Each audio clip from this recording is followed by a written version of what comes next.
अभी सब्सक्राइब करें Atul coaching centre YouTube channel को और घर बैठे पाएं सभी पाठ्यक्रम की पूर्ण कवरेज फिजिक्स एवं केमिस्ट्री विषयों में आजमगढ़ के सबसे प्रसिद्ध शिक्षक श्री प्रकाश देखिए आप लोग धन्यवाद।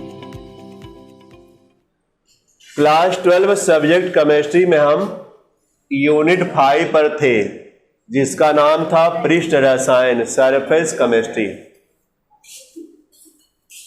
इसमें हम देखिए आप लोगों को 2 वीडियो इसके संबंध में दे चुके हैं और आज तीसरा वीडियो रहेगा। तो जो 2 वीडियो दिया गया या 2 क्लास चलाया गया है, उसमें यह बताया गया कि अधिशोषण क्या है। अधिशोषण के प्रकार 2 प्रकार का अधिशोषण आया था, भौतिक और रासायनिक, यानी फिजिकल और केमिकल। तो उसमें ध्यान रखना है। इसके अलावा आपको फिजिकल और केमिकल जो अधिशोषण है उसमें डिफरेंस भी मालूम होना चाहिए। वही जो हमने अलग अलग टॉपिक लिखवाया वही डिफरेंस भी हो जाएगा। उसके अलावा गैसों का ठोसों पर जो अधिशोषण है उसको अलग टॉपिक करके लिखवाए, कौन कौन से कारक प्रभावित करते हैं इसके बारे में भी बता दिए थे। तो यह टॉपिक तो सबको समझ में आ गया होगा। आज का टॉपिक रहेगा उसी में एक अलग टॉपिक है, उसी यूनिट में, वह है कोलाइडी अवस्था, कोलाइडल स्टेट। यह आप टॉपिक डाल लीजिएगा, कोलाइडी अवस्था यानी कोलाइडल स्टेट। सब लोग टॉपिक इसको डाल लीजिए। और बहुत ही अच्छा टॉपिक आज रहेगा आप लोगों के लिए, जिसका प्रायोगिक तौर पर मंथन किया गया है और उससे जो रिजल्ट मिला वही दिया जाएगा। हेडिंग पड़ जाएगी कोलाइडी अवस्था यानी कोलाइडल स्टेट। इसमें देखिए जो कोलाइडी अवस्था है,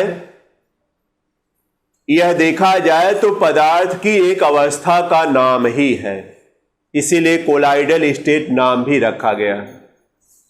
लेकिन पुरानी अवधारणा और आधुनिक अवधारणा दोनों अवधारणाओं को पढ़ना रहेगा आप लोगों को। पुरानी अवधारणा में इसको कैसे डिफाइन किया गया और आज हम लोग कैसे डिफाइन इसको करते हैं, इन दोनों के बारे में आप लोगों को इसमें हम बताएंगे आज। तो देखिए, अगर प्रारंभिक अवधारणा या पुरानी अवधारणा के अनुसार लिया जाए, जिसको प्रारंभिक अवधारणा भी कह सकते हैं, यानी कोलाइडल स्टेट के बारे में जब सोचा गया तो उस समय जो प्रयोग किए गए उसके आधार पर जो अवधारणा टॉमस ग्राहम में मिलता है, टॉमस ग्राहम ने पुरानी अवधारणा के अनुसार इसको परिभाषित किया या इसके बारे में बताया। क्या बताया?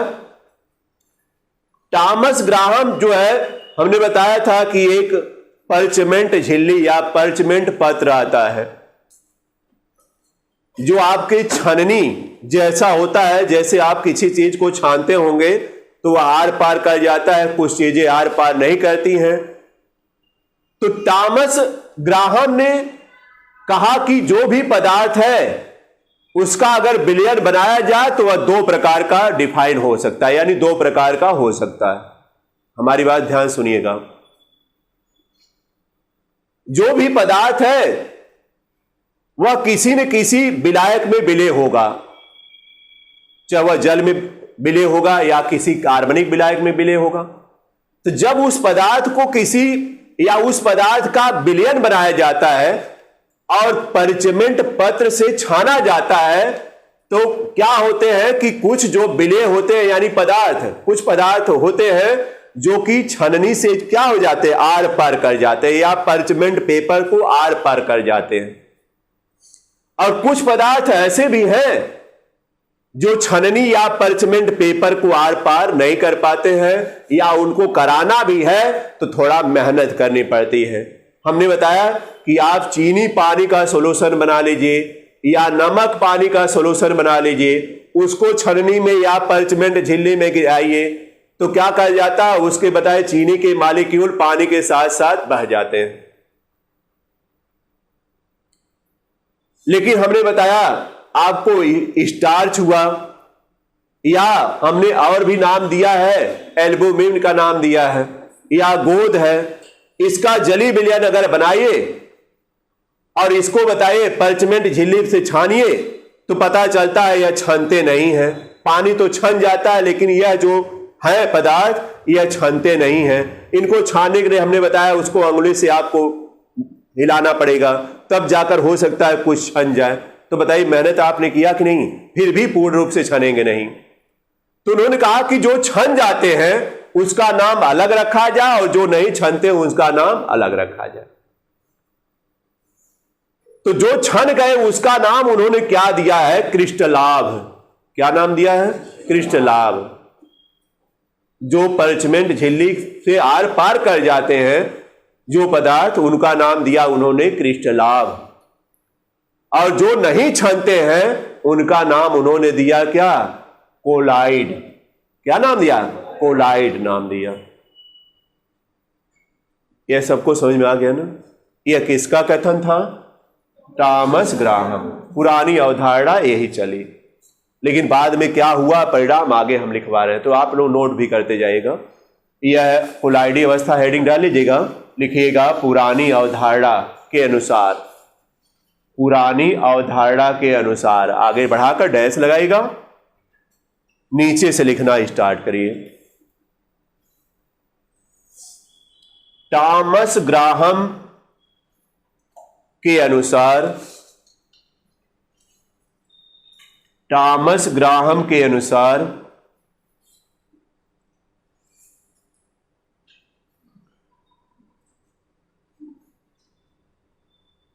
टॉमस ग्राहम के अनुसार पदार्थ दो प्रकार के होते हैं। दो प्रकार के होते हैं।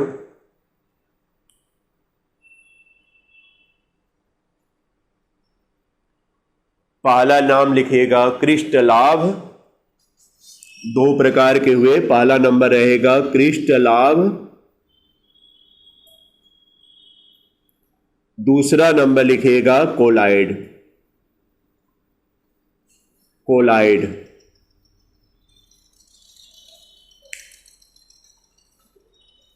क्रिस्टलाभ और क्या, कोलाइड। नीचे फिर लिखेगा जिन पदार्थों के विलयन, जिन पदार्थों के विलयन परचमेंट झिल्ली, परचमेंट झिल्ली को आर पार आसानी से कर जाते हैं, आर पार आसानी से कर जाते हैं, आर पार आसानी से कर जाते हैं, उसे क्रिस्टलाभ कहते हैं, उसे क्रिस्टलाभ कहते हैं।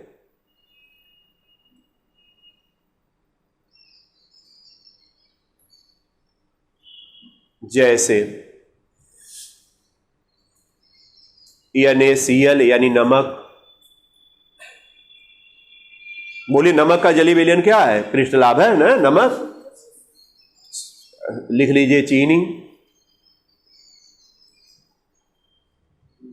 आदि क्रिस्टलाभ है, आदि क्रिस्टलाभ है।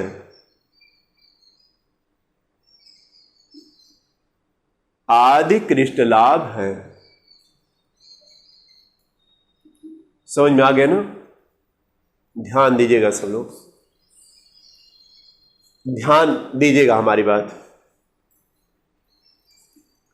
देखिए चीनी है, जब आप चीनी के कण को पानी में डालते होंगे तो चीनी घुलती है, और जब चीनी घुलती है तो जो चीनी के मॉलिक्यूल की साइज होती है वह जल के मॉलिक्यूल के साइज के लगभग बराबर हो जाती है।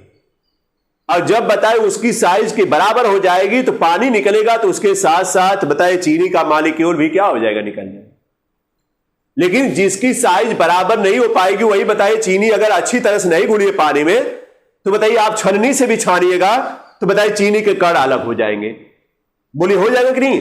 लेकिन यहां पर कहा कि जब विलयन बनेगा तो समांगी तो रहेगा ही, होमोजेनियस रहेगा, पूर्ण रूप से मिला रहेगा। तो हमने बताया कि क्रिस्टलाभ में जो क्रिस्टलाभ के कण है वह जलीय या जल के कणों की साइज के हो जाएंगे, जिसकी वजह से वह आर पार कर जाते हैं। लेकिन अगला पॉइंट आता है कोलाइड क्या है। यह तो क्रिस्टलाभ के बारे में हमने लिखवा दिया। देखिए अलग से अगर आपको हेडिंग आ गए क्रिस्टलाभ से आप क्या समझते हैं तो यही टॉपिक लिखिए जो अभी लिखवाए हैं, जो भी 3 लाइन 4 लाइन लिखवाए हैं। उदाहरण भी आपके पास है। दूसरा अब उसी में पैराग्राफ चेंज करिएगा, लिखिएगा जिन पदार्थों के विलयन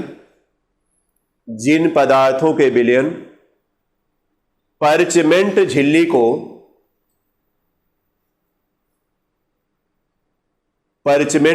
को पार नहीं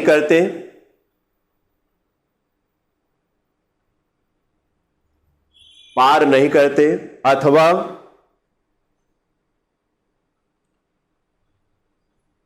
आसानी से पार नहीं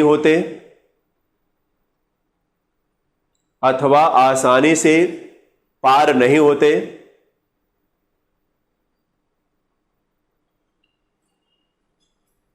कोलाइड कहलाते हैं।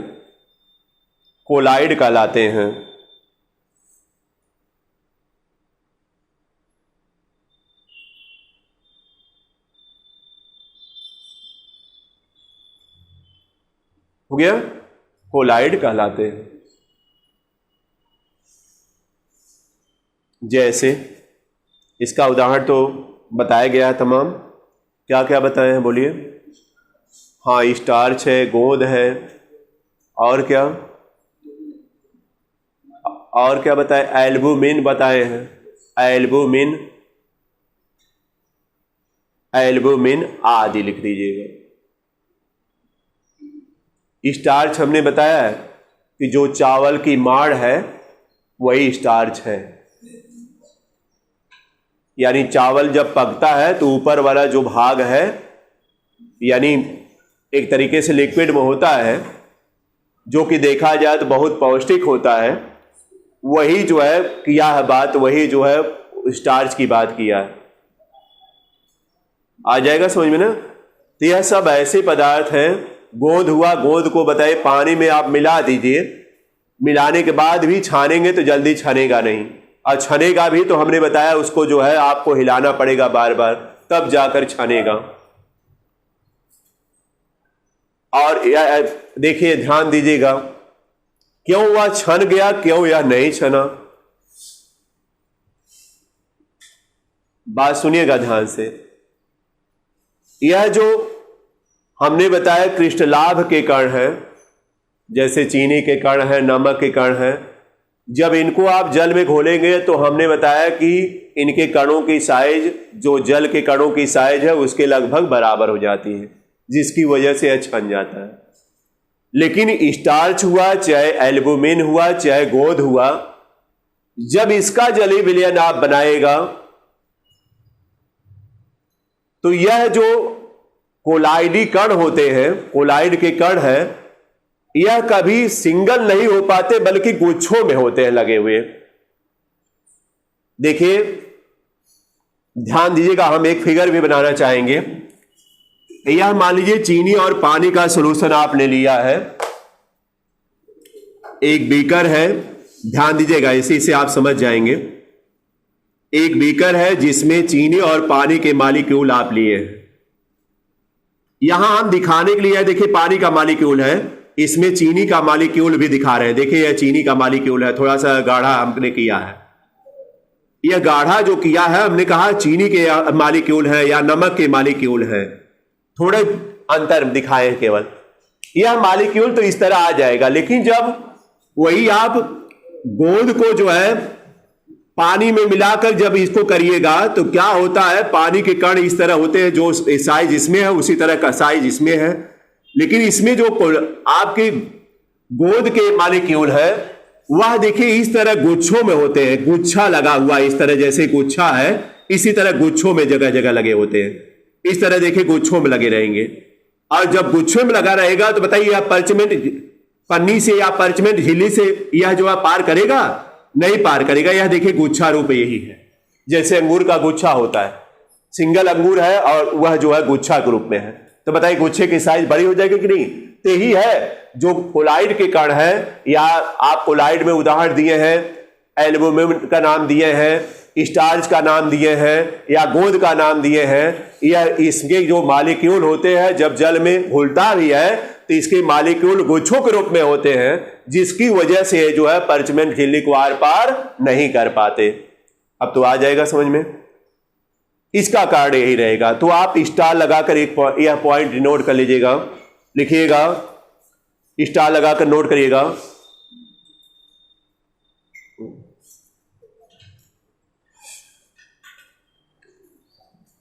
स्टार लग गया ना? लिखिएगा, क्रिस्टलाभ के कण जलीय विलयन में,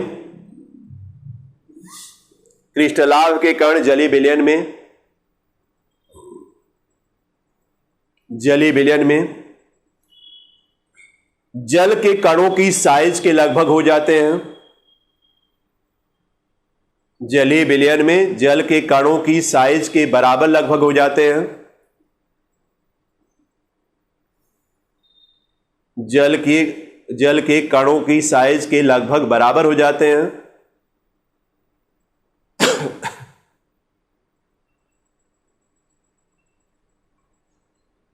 बराबर हो जाते हैं, परंतु कोलाइडी कण जलीय विलयन में भी गुच्छों के रूप में होता है, गुच्छों के रूप में होता है। तो अगर आपसे कोई पूछे कि मतलब यह छनता क्यों नहीं, वह छन जाता है, तो आप इसी तरह बताएंगे।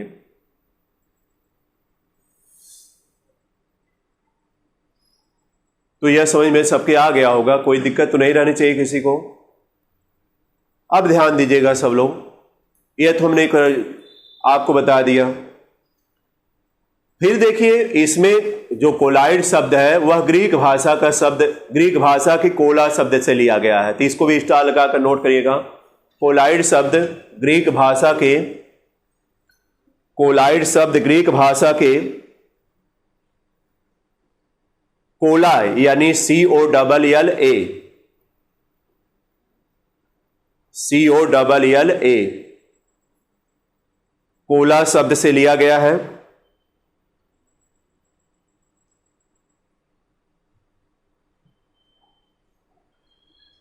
जिसका अर्थ होता है गोंद की तरह, ब्लू लाइक बोला है, यानी गोंद की तरह। जिसका भी आकार गोंद जैसा होगा, या जो भी आपको देखने में लगेगा गोंद जैसा है। आप बताइए, हमने चावल की माड़ बताया, अगर उसको कटोरी में निकालेगा आप तो गोंद जैसा लगेगा, गोंद जैसा लगेगा। तो बताइए उसी तरह लाइक, जैसे कि यह ग्लू लाइक मतलब गोंद की तरह जिसका आकार होगा वही कोलाइड कहलाए। तो कोला शब्द से लिया गया ग्रीक भाषा का शब्द है। तो यह भी देखिए जीके में या एक आध नंबर क्वेश्चन के लिए इंपॉर्टेंट होता है। तो यह पुरानी अवधारणा सबको समझ में आ गई ना। अब इस अवधारणा को आप लोगों को हटाना है, इस अवधारणा को हटाना है और नई अवधारणा जोड़ना है इसके साथ साथ। जो कि देखिए जब खोजें होती हैं तो जो पुरानी परंपराएं होती है उसको हटाकर धीरे धीरे नई परंपरा से अब सबको अवगत कराया जाता है और कहा जाता है पुरानी परंपरा है उसको छोड़िए, आधुनिक समय में यह चल रहा है। आविष्कार के साथ साथ ही हम लोग जो है पुरानी परंपराओं को छोड़कर नई परंपरा के युग में हम लोग प्रवेश किए हैं। अगर खोज ना होती तो उसी परंपरा पर हम लोग पड़े रहते। तो यहां भी खोज की गई, यानी ओस्टवाल्ड साइंटिस्ट हैं। ग्रैहम तो अपना यह पुरानी अवधारणा के अनुसार बता दिए, लेकिन ग्रैहम भी ओस्टवाल्ड के साथ और भी वैज्ञानिक रहे। ग्रैहम ने भी और ओस्टवाल्ड ने मिलकर, और वैज्ञानिक भी थे, उन्होंने मिलकर इसके बारे में अब खोज करना प्रारंभ किया। और क्या इस नियम को फ्लॉप करने की वजह क्या थी कि आपको हमने बताया भी है कि नमक है, नमक का जलीय विलयन अगर देखा जाए तो नमक क्रिस्टलाभ है। बोलिए, नमक क्रिस्टलाभ है क्योंकि इसका जलीय विलयन लिटमस या परचमेंट झिल्ली से आर पार कर जाता है। लेकिन यही हमने बताया, यही नमक अगर आप बेंजीन में घोलिएगा, यही नमक अगर बेंजीन में घोलिएगा तो फिर जो है परचमेंट झिल्ली से अपार नहीं कर पाता है। तो वहां पर बताइए, जब यह बेंजीन के साथ गया तो इसका गुण यानी Cl का गुण किसका रहा? कोलाइड जैसा हो गया। और यहां पर शुरू में क्या था? क्रिस्टलाभ जैसा है। तो बताइए यानी Cl बताइए दोनों गुण दिखा रहा है कि नहीं? जलीय विलयन में अलग गुण दिखा रहा है और बेंजीन विलयन में या कार्बनिक विलयन में अलग, कार्बनिक विलायक में अलग गुण दिखा रहा है। तो बताइए यह नियम हटाना पड़ेगा कि नहीं? यह नियम हटाना पड़ा। तो लिखिएगा नीचे उसके उसी टॉपिक पर अभी हम लोग हैं, ठीक है ना? उसमें हमने कुछ पॉइंट आउट कराया, उसको आप लोग ध्यान रखिएगा। लिखिएगा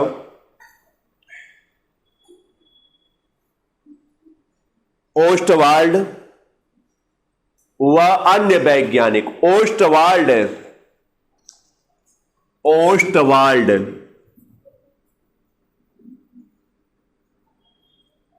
व अन्य वैज्ञानिक, अन्य वैज्ञानिकों बल्कि लिखिएगा, अन्य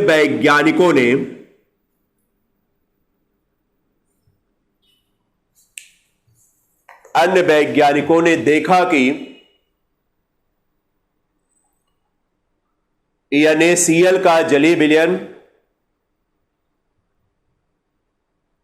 देखा कि NaCl का जलीय विलयन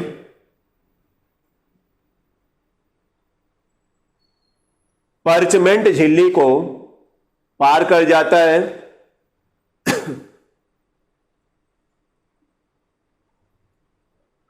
परचमेंट झिल्ली को पार कर जाता है,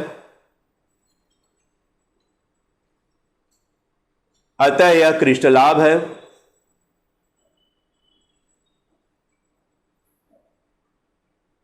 अतः यह क्रिस्टलाभ है, परंतु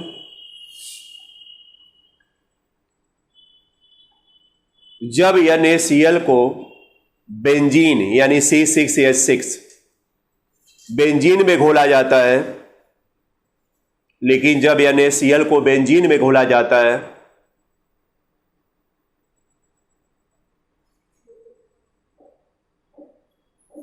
बेंजीन में घोला जाता है तो यह परचमेंट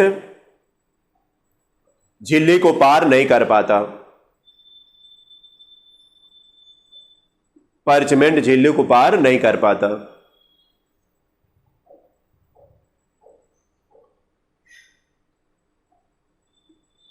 अतः यह कोलाइड हुआ। अब बताइए आपके सामने समस्या है कि नहीं, इसको कोलाइड कहा जाए कि क्रिस्टलाभ कहा जाए?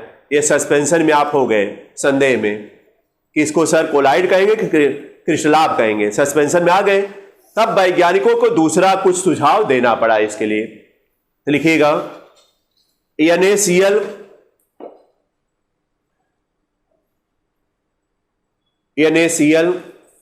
के दोनों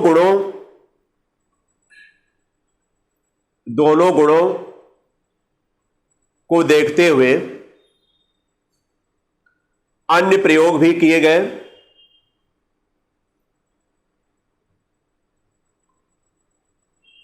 और निम्न परिणाम प्राप्त हुए।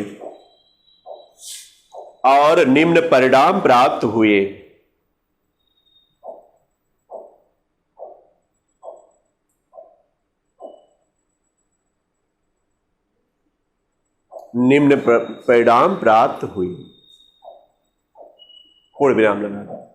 अब आप लिखिएगा आधुनिक अवधारणा के अनुसार। अब आ जाइए आधुनिक अवधारणा के अनुसार। आधुनिक हेडिंग डाल लीजिएगा, अवधारणा के अनुसार। ये टॉपिक आप लोग कोर्स में है, इसलिए अब विस्तार किया जा रहा। आधुनिक अवधारणा के अनुसार हेडिंग डाल लीजिएगा।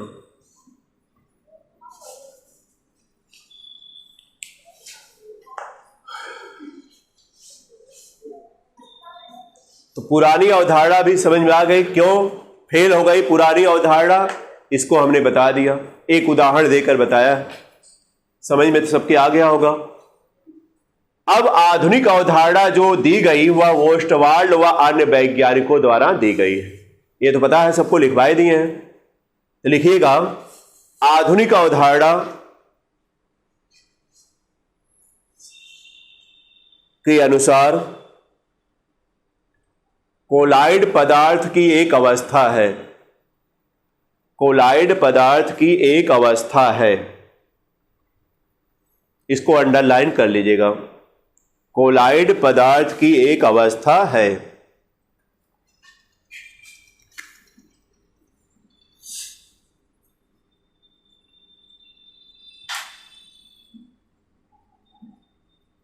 एक अवस्था है, यह अंडरलाइन हमने कहा कर लीजिएगा आप। कोलाइड पदार्थ की क्या है? एक अवस्था।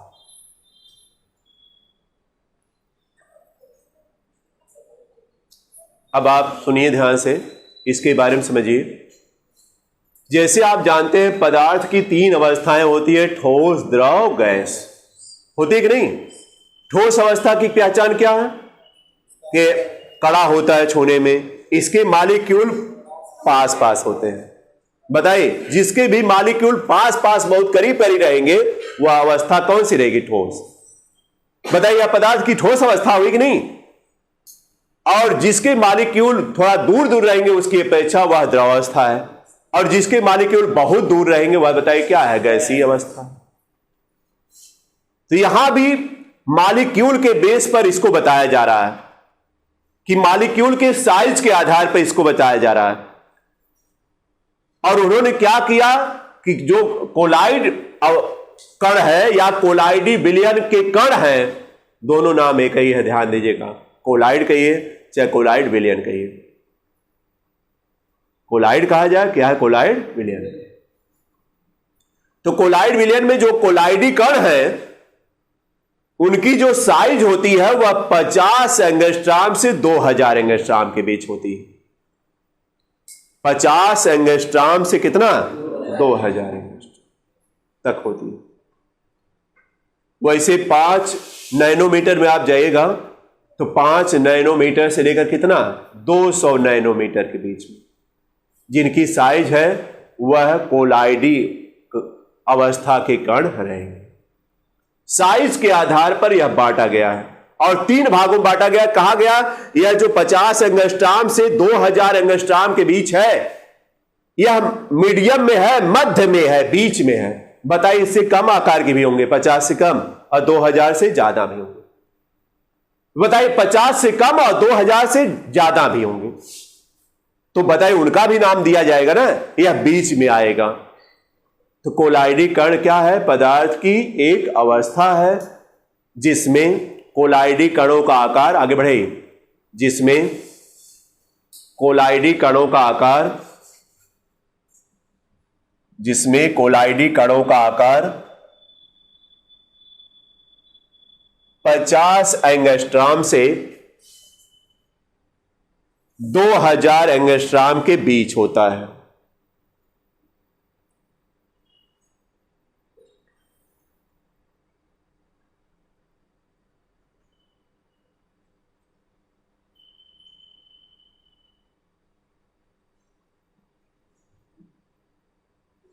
दो 2000 एंगस्ट्रॉम के बीच। तो बताइए, कण की साइज पर बताया कि नहीं? कण के साइज पर यह बताया गया। अब हम क्या कर रहे हैं, देखिए 3 बीकर ले रहे हैं। बोलिएगा मत आप लोग, एकदम समझिएगा, एकदम याद रहेगा, कभी भूलेगा नहीं। प्रयोग बताने जा रहे हैं। 3 बीकर ले लीजिएगा।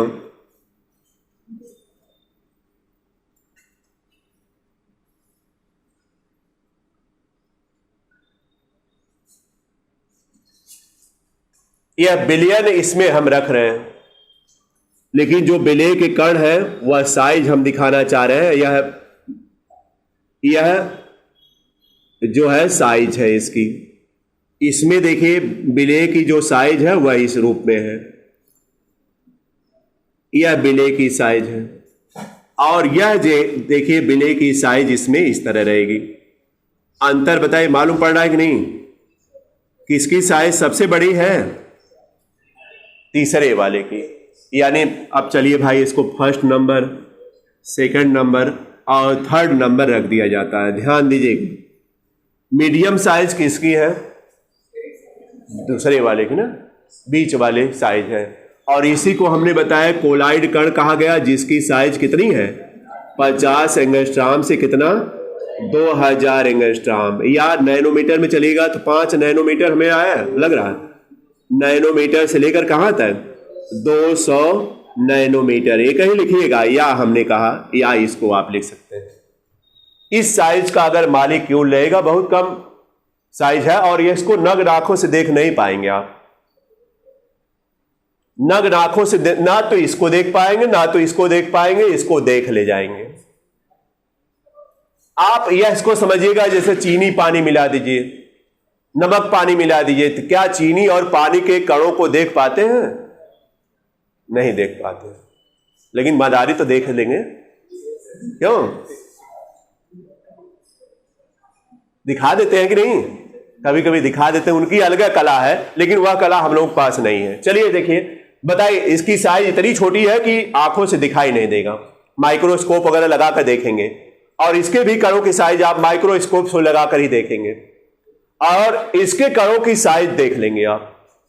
इसके कणों की साइज हम बता रहे हैं, बड़ी साइज है। जैसे आप पानी में बालू के कण मिले होते हैं कि नहीं? आप बताइए, बालू के कणों को देख ले जाते हैं। बोलिए, देख ले जाते हैं ना? देख ले जाते हैं। आप तभी कहते हैं भाई इस पानी में तो बालू है, कहते हैं कि नहीं? कैसे कहते हैं? देख, बिना देखे कहते हैं क्या? अगर नहीं देख पाते तो कहते ही नहीं, पी जाते हैं। हाँ, सही है। एक सामान्य आंख की बात बताया, किसी में दोष है तो हम नहीं जानते भाई,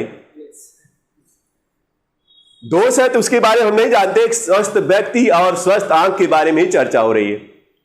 रोगी या जो अंधा, उसके बारे में चर्चा नहीं हो रही है।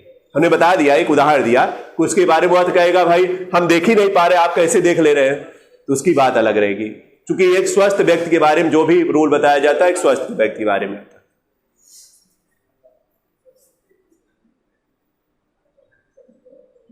अंकित, खड़े हो जाइए भाई। ये दोष कितने प्रकार का होता है? आंखों में दोष आता है ना? हाँ, कितने प्रकार का? कौन कौन? निकट, और निकट में निकट की वस्तुएं दिखाई देती है ना? हाँ,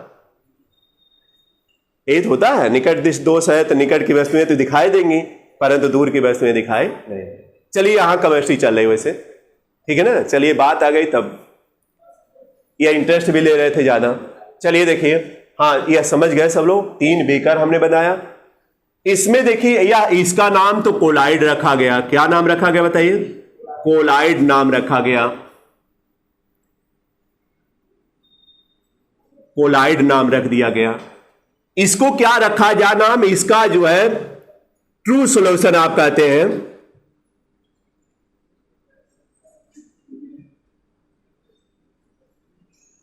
ट्रू सॉल्यूशन। और इसका नाम क्या रखा जाएगा? 3 नाम दिया गया। कितना नोट करिए पहले, कितना नाम नोट किए बताइए? 50 एंगस्ट्रॉम से 2000 एंगस्ट्रॉम लिखिएगा। इसके पहले यह बढ़ा लीजिए, इससे कम आकार के भी कण हैं, इससे कम आकार के भी कण हैं,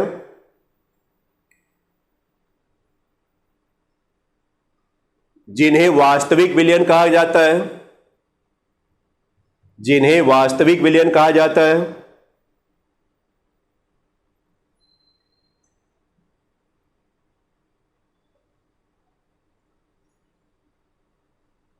वास्तविक विलयन ब्रैकेट में लिख दीजिएगा ट्रू सॉल्यूशन, ब्रैकेट में लिख दीजिएगा ट्रू सॉल्यूशन। अभी फिगर बनेगा, घबराइए मत। हो गया?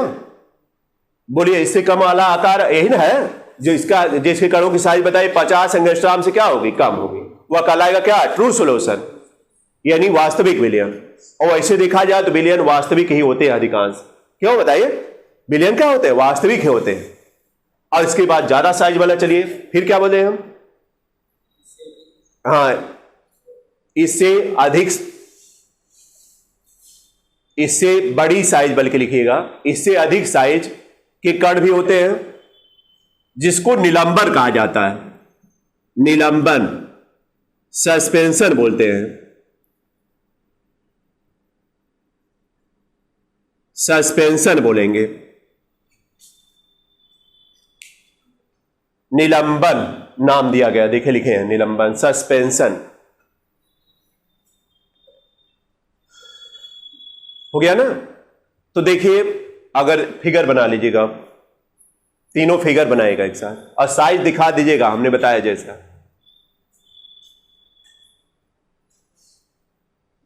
यानी इनके कणों का साइज 50 एंगस्ट्रॉम से कम है और इसके क्या है 2000 एंगस्ट्रॉम से ज्यादा है इनके कणों का साइज।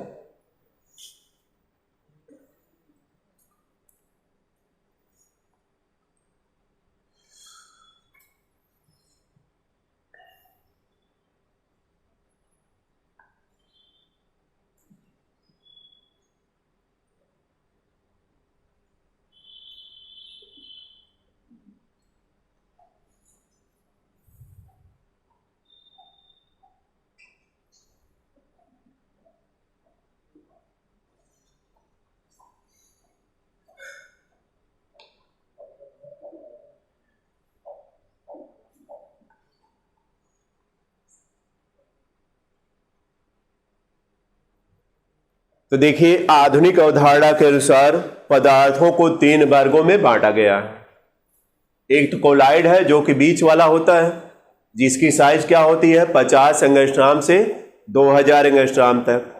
कुछ कण ऐसे होते हैं जिनकी साइज 50 से कम है, तो वह हमने बताया वास्तविक विलयन होते हैं। और वह हमने बताया जिसके कणों की साइज 2000 से ज्यादा होगी वह जो है क्या कहलाएगा, निलंबन कहलाएगा। उदाहरण इसके नीचे आप लोग लिख लीजिएगा, इसका एग्जाम्पल क्या बनेगा, यही इसी के नीचे एग्जाम्पल लिखिए, बोलिए NaCl का जलीय विलयन लिख दीजिए, का जलीय विलयन, जलीय विलयन इसका उदाहरण बनेगा, विलयन रहेगा। और भी चीनी का जलीय विलयन भी रहेगा। यह इसका एग्जाम्पल बताइए क्या लेंगे, एग्जाम्पल इसका गोंद का जलीय विलयन ले लीजिए, गोंद का जलीय विलयन उदाहरण वही रहेगा जो उसमें बताया गया है। निलंबन वाले में बालू ले लीजिए इसका एग्जाम्पल, और या AgCl भी ले सकते हैं, बालू AgCl, सोडियम यह जो है सिल्वर क्लोराइड, सिल्वर क्लोराइड का जलीय विलयन लीजिएगा, जलीय विलयन। चूंकि सिल्वर क्लोराइड अवक्षेप होता है, अवक्षेपित होता है, जैसे बालू अवक्षेपित हो जाता है, नीचे बैठ जाता है, पानी अस्थायी होने पर बालू जैसे नीचे बैठ जाता है, उसी तरह AgCl भी नीचे बैठ जाता है। तो AgCl का जलीय विलयन कहिए चाहे बालू का जलीय विलयन कहिए, यह सब क्या है, निलंबन है। तो समझ गए ना? अगर पूछा जाएगा निलंबन में कणों की साइज कितनी है तो क्या बताएंगे, 2000 एंगस्ट्रॉम से अधिक है, और इसके कणों की साइज 50 एंगस्ट्रॉम से कम है, और बीच वाला 50 से 2000 तक क्या है, कोलाइड। अब तो क्लियर हो गया ये किसके अनुसार है, बोलिए कौन से वैज्ञानिक, ओस्टवाल्ड व अन्य उनके साथ सहयोगी वैज्ञानिक हैं। उन्होंने इन कमियों को दूर करते हुए 3 भागों में इसको बांट दिया है, और ये इसी भाग को लेकर हम लोग आगे बढ़ेंगे, और उसमें हम लोग इसको छोड़ देंगे। अब यहां तो परिचय हमने करा दिया, इसको छोड़कर इसी के बारे में ज्यादा अब चलना बनाना है, इसके गुणों का अध्ययन करना है, क्या इसकी पहचान होगी, कैसे क्या है, इसके बारे में पढ़ना है। अब सब छोड़ करके, तो देखिए सब छोड़ करके हम तो पहले बताएंगे कि यह जो कोलाइड कण है या कोलाइडी विलयन है, यह विषमांगी होता है, हेट्रोजीनियस विषमांगी होता है। क्या होता है? विषमांगी होता है। समांगी में तो जो विलेय के कण हैं, ध्यान दीजिएगा, वह विलायक में एकदम मिल जाएंगे, यानी विलायक के कण की साइज के हो जाएंगे। लेकिन विषमांगी रहेगा तो जो विलेय का कण रहेगा विलायक में एकदम नहीं मिल पाएगा। बताइए, आप गोंद को पानी में घोलेंगे तो पूर्ण रूप से मिल पाएगा? नहीं, वह तो गुच्छों के रूप में रहेगा ना, तो कहां पानी में घुल रहा है बताइए? तो विषमांगी हुआ कि नहीं? विषमांगी हुआ। और इसके अलावा भी आप समझ सकते हैं विषमांगी प्रकृति क्यों है, इसका जवाब केमिस्ट्री से दीजिएगा, हम तो जनरली बता दिए इस तरह। क्योंकि इसकी दो प्रावस्थाएं होती हैं, एक परिक्षिप्त प्रावस्था और एक परिक्षेपण माध्यम होता है। कोलाइडी विलयन की कोलाइडी विलयन विषमांगी प्रकृति होता है क्योंकि इसकी दो प्रावस्थाएं होती हैं, एक परिक्षिप्त प्रावस्था और एक परिक्षेपण माध्यम। परिक्षिप्त प्रावस्था में कोलाइडी कण आते हैं, जैसे गोंद हुआ, स्टार्च हुआ, इसके जो कण है वह परिक्षिप्त प्रावस्था बनाते हैं। और परिक्षेपण माध्यम का मतलब जिसमें यह घुला होता है, जैसे जल में घोलेंगे तो जल परिक्षेपण माध्यम हुआ। जल क्या है? परिक्षेपण माध्यम है। और जो यह गोंद रहेगा, स्टार्च रहेगा, यह क्या है? परिक्षिप्त प्रावस्था। तो आप लोग स्टार लगाएगा नीचे, 2 लाइन और जवाब लिखिए। कोलाइडी विलयन की प्रकृति विषमांगी होती है, इसको अंडरलाइन कर लीजिएगा। कोलाइडी विलयन की प्रकृति विषमांगी होती है। कोलाइडी विलयन की प्रकृति विषमांगी होती है।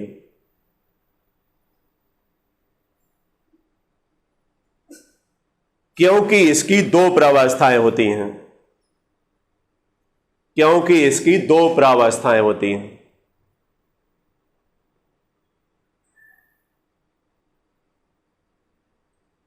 दो प्रावस्थाएं होती हैं।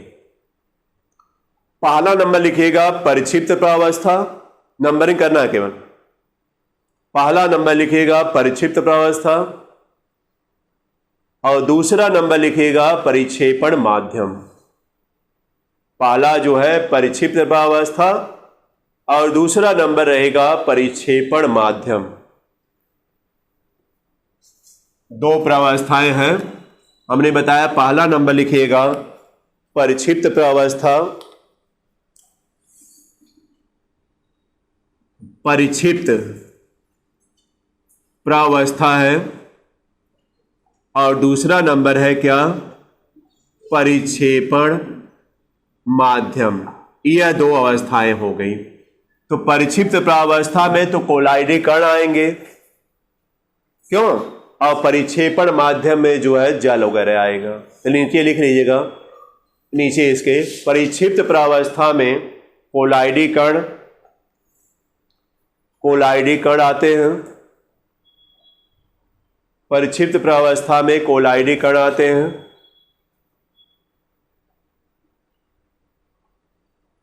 जबकि परिक्षेपण माध्यम में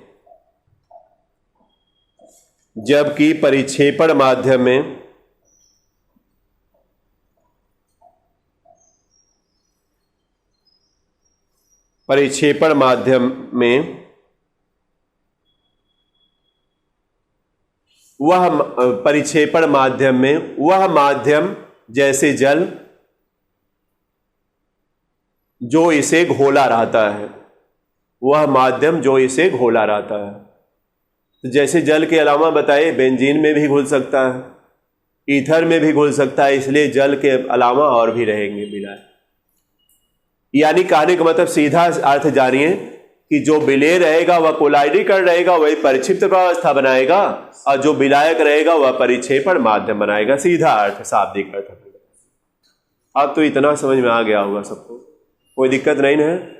इसके बाद देखिएगा टॉपिक क्या क्या है, हमने बताया, ध्यान दीजिएगा। इसमें पृष्ठ रसायन में इसमें दिखा है कोलाइडी हो गया, वास्तविक विलयन और निलंबन में विभेद। वास्तविक विलयन इधर था ना, क्या है वास्तविक विलयन, और निलंबन में क्या विभेद है? तो विभेद का मतलब है अंतर। तो बताइए, इसका आकार 50 एंगस्ट्रॉम से क्या है? कम है, और इसका 2000 से ज्यादा है। इसके कणों की साइज बहुत छोटी है, जो कि सूक्ष्मदर्शी से देखने पर दिखाई देगा, माइक्रोस्कोप से दिखाई देगा, और इसको नग्न आंखों से आप लोग देख सकते हैं। तीसरा एग्जाम्पल इसका बनेगा। बताइए कर सकते हैं कि नहीं?